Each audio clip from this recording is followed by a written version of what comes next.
Vocero de la comunidad, más información en menos tiempos. Señores, ya está con nosotros, pues, el licenciado Mario Beltrés, licenciado en contabilidad, especialidades en contabilidad impositiva y licenciado en Derecho especializado en Derecho Tributario. Recuerdo que una vez tenía un asesor tributario que pasó por momentos, situaciones muy difíciles y no pudo realizar el trabajo por un tiempo. Y eso ocasionó una serie de líos extraordinarios con impuestos internos.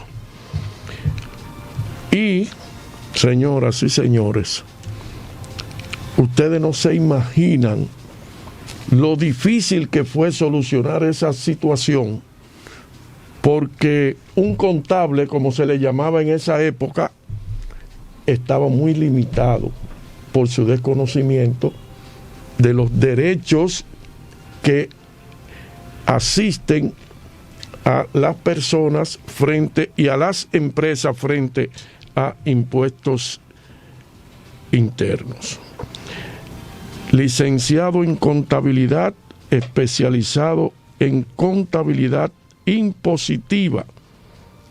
Esas son, señoras y señores, las especialidades de el licenciado Mario Beltrés.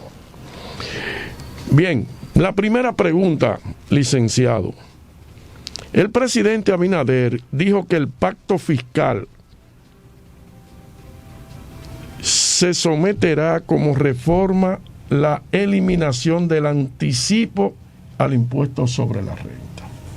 ¿Qué ha pasado con eso? Muy buenos días a toda la a todos los radio oyentes de este programa.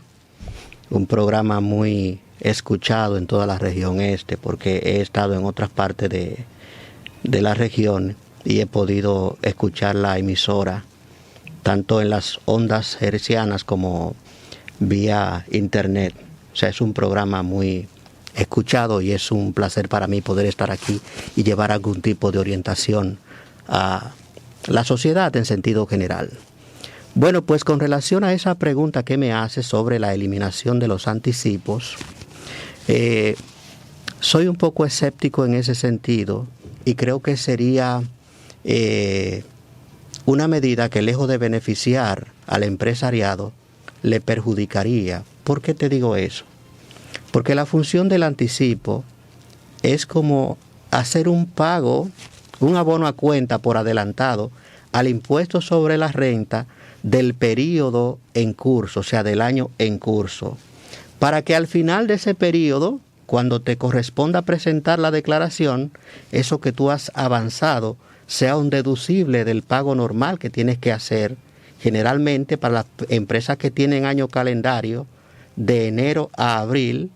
Entonces, cuando presentas la declaración en ese periodo, ese monto que has avanzado se te deduce del pago del impuesto sobre la renta. Vamos a suponer que tú tienes que pagar 1 millón de pesos de impuestos sobre la renta, pero has pagado en anticipo durante todo el año 750,000 pesos. Al final de la jornada vas a pagar 250,000. Si no existe el pago de anticipo, entonces tú tendrías que pagar de enero a abril del año siguiente 1 millón de pesos. Que con el tema de liquidez para la pequeña y la mediana empresa sería un poco oneroso, sería difícil, porque las empresas medianas no manejamos ese flujo de efectivo, vamos a decir, que permita hacer ese tipo de erogaciones. Ya la gran empresa tiene otro tipo de organización, se planifica y puede hacerlo. Entonces yo entiendo que la medida sería más populista que lo que pudiera beneficiar al empresariado. Mario, y en el caso que sea diferente al que tú has expuesto, que el pago del anticipo por la empresa o la persona sea al final de año menor que lo que él debería pagar, ¿le devolverían el dinero? En esos casos, hay la posibilidad de la devolución, pero lo que se hace generalmente es una compensación, que el saldo a favor que te queda te lo compensan con los anticipos del año siguiente de manera inmediata, sin ningún tipo de procedimiento, sino que de manera inmediata tengo un saldo a favor, eso me lo van a deducir de los anticipos que me correspondan para el año siguiente. Pero sí, la ley contempla la posibilidad de la devolución. Como también hay otro elemento que es válido, y es que a veces las empresas tienen ingresos extraordinarios en un año y el anticipo se calcula en función o del ingreso o del impuesto liquidado del año anterior, el monto que sea igual o superior a 1.5% del total de los ingresos declarados en el año anterior. Entonces, cuando los ingresos de un año están, en ellos hay un ingreso extraordinario, entonces obviamente el cálculo de los anticipos será mayor. Tú tienes la oportunidad de solicitarle a la administración una exención parcial de los anticipos que te correspondan por ese año, en vista de que en el año anterior tú presentaste un ingreso extraordinario. Como también, si se presenta una situación de fuerza mayor, un terremoto, un temblor de tierra, un incendio, tú puedes solicitar oportunamente una exención parcial de los anticipos. Lo que sí debería la administración tributaria es tener un departamento que fuese eficiente en dar respuesta a ese tipo de solicitudes.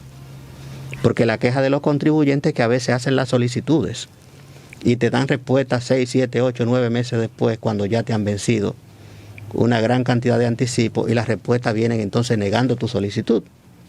Entonces yo entiendo que los elementos están ahí para controlar el pago de los anticipos, si es lo que se pretende, pero eliminarlo no creo que sea la mejor decisión. ¿Cuáles impuestos debe pagar una empresa? Permítanme notificarle a los oyentes que si tienen cualquier pregunta pueden marcar nuestro teléfono 809-246-8990, 809-529-8990, y también lo pueden hacer por nota de voz a través de nuestro WhatsApp al 809-246-8990.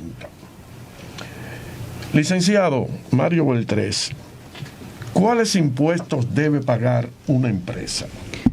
Bueno, entre los principales impuestos que debe pagar una empresa, tenemos el impuesto sobre la renta, que es un impuesto que se aplica sobre los beneficios obtenidos durante un periodo, generalmente de un año, que presenta una empresa. Se le aplica una tasa de un 27% a esos beneficios. ¿Cómo se determinan los beneficios?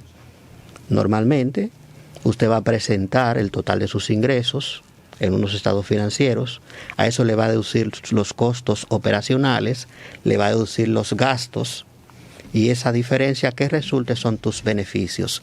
Y esa será la base para aplicar la tasa del impuesto sobre la renta, que es de un 27%. ¿Cómo lo vas a pagar y cómo lo vas a presentar? El impuesto sobre la renta se declara anual. Las sociedades tienen 4 fechas de cierre que pueden escoger, pero nos vamos a ir por el año calendario, que es de enero a diciembre. Entonces, el cierre fiscal va del 1 de enero al 31 de diciembre. Luego de ahí usted cuenta con 120 días para presentar y pagar su declaración jurada del impuesto sobre la renta. ¿Cuántos días? 120 días. O sea, estamos hablando que usted tiene de enero a abril para presentar y pagar el impuesto sobre la renta, que a su vez la presentación de esa declaración le ha de generar unos anticipos al impuesto sobre la renta para los 8 meses restantes del año en curso y los primeros 4 meses del año siguiente, que es el tema que tratábamos ahora, el de los anticipos. Sí. Entonces, ese es el impuesto sobre la renta. Existe el impuesto sobre las transferencias de bienes industrializados y servicios ITEVIS, que es para determinadas actividades definidas en el título 3 del Código Tributario, en donde determinadas actividades, bienes o servicios están grabados con este impuesto con tasas de un 16, de un 18, con tasa 0. Entonces, ese impuesto debe ser liquidado en periodos mensuales y los contribuyentes tienen del día primero al día 20 para presentarlo y pagarlo. En nuestro país la metodología de pago de ese impuesto es tipo valor agregado. ¿Y qué es el método de determinación tipo valor agregado? Es sencillo, consiste en que cuando tú adquieres un bien para la venta, esa factura viene con un ITEVIS grabado. Y cuando tú le vendes a tu cliente, tú le vendes también con un ITEVIS. Entonces, a final de mes, lo que tú vas a hacer es decirle al Estado, yo le cobré a mi cliente un monto X de ITEVIS, pero mis proveedores me cobraron a mí un monto X. Entonces, la diferencia entre lo que tus proveedores te cobraron a ti y lo que tú le cobraste a tus clientes es lo que tú vas a pagar como ITEVIS en ese mes. Así se maneja esto. Hay otro impuesto, que es el impuesto sobre los activos, que es un pago mínimo que deben hacer las sociedades en las declaraciones juradas que realicen o que presenten ante la administración tributaria. Los activos, como todos conocemos, en contabilidad existen activos, pasivo y capital. Esas son las cuentas fundamentales de la contabilidad. Los activos representan la totalidad de los bienes que están en poder de la empresa. Los pasivos representan los compromisos o las deudas que tiene la empresa. Mientras que el capital representa la diferencia entre tu totalidad de activo menos tu pasivo. O sea, lo que realmente es tuyo, ese es el capital. Entonces los activos están grabados, de acuerdo con el título 5 del Código Tributario, con el 1% del total de activos declarados en la declaración jurada de impuestos. Ese 1% es un pago mínimo que se ha de realizar independientemente del resultado operacional que tengas. ¿Beneficios o no beneficios? Puede tener beneficio o no tener beneficio, pero vas a pagar el 1% de los activos como quieras. Ahora bien, si tu resultado operacional supera el pago del 1%, o sea, si tu impuesto sobre la renta supera el valor del 1% de los activos, entonces no tienes que pagar impuestos sobre los activos, porque es un impuesto autocompensable con el impuesto sobre la renta. Eso por un lado. Repíteme eso. Sí, las sociedades deben pagar el 1% de sus activos en las declaraciones. Ese es un pago mínimo, se va a pagar independientemente de que tú obtengas beneficios en ese periodo o no. Sin embargo, ese impuesto es autocompensable con el impuesto sobre la renta. Vamos a suponer que el total del 1% de tus activos es 300,000 pesos, pero tú liquidaste en impuestos sobre la renta 400.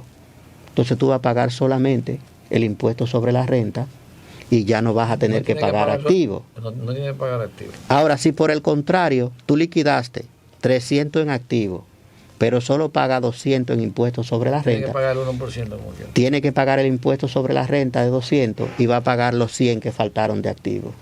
Son autocompensables. Así se maneja el impuesto sobre los activos. Se podría buscar la forma de que ese impuesto, que es tú dices que uno de los más ¿cómo se llama? Cuando evadido. Ajá. El impuesto del 18% del ITEVIS. Ajá. Si todo el que va a comprar, aunque no vaya a pedir registro fiscal, hubiera una forma de codificarlo para que vea que ese producto se vendió, se podría fiscalizar mejor. ¿Me entiendes? Pero como las compañías ven, las compañías ven que esas cosas pasan, porque a veces tú vas a un restaurante, por ejemplo, y compraron un pescado en 2,000 pesos, y de ese pescado que tú compraste 2,000 pesos, tú vas a vender 15 raciones, por ejemplo. pero tú no vendiste 15, vendiste 25. Tú le pagas al Estado en base a esas 15, pero las 10 que tú vendiste por encima de esa no están registradas en el Estado. No la registra el Estado en principio, pero la registra el Estado cuando se vende. No, porque eso ya él registró por los 15, por lo Mira, que tiene que proporción para vender.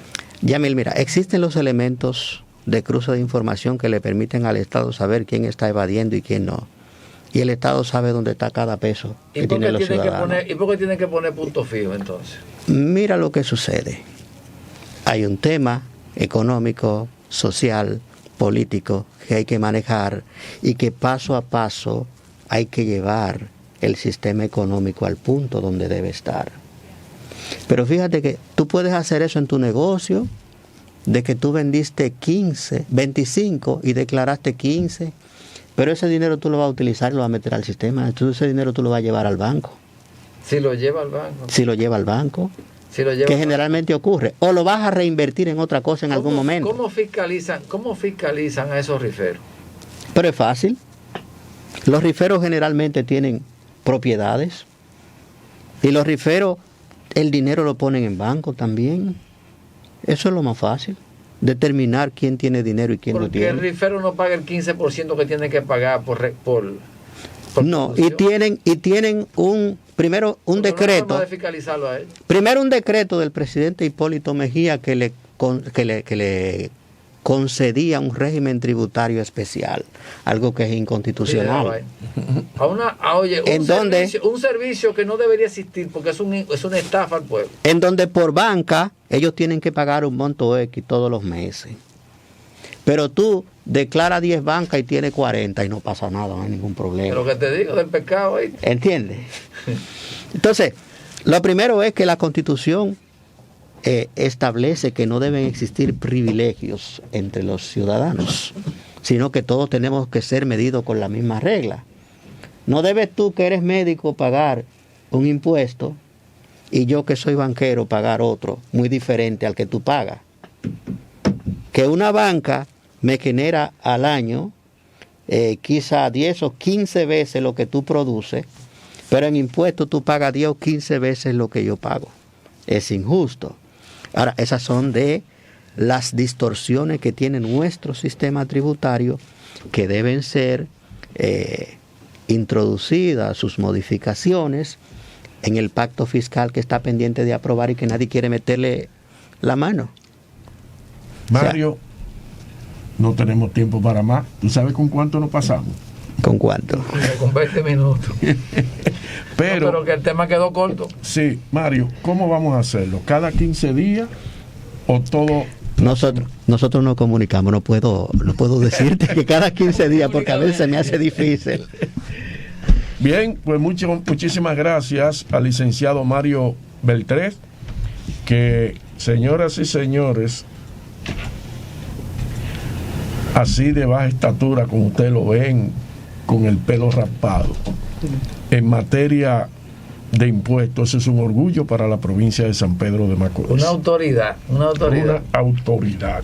Asimismo, el licenciado Mario Beltrés, pues tiene su oficina ubicada en la Francisco Domínguez Charro, número 12.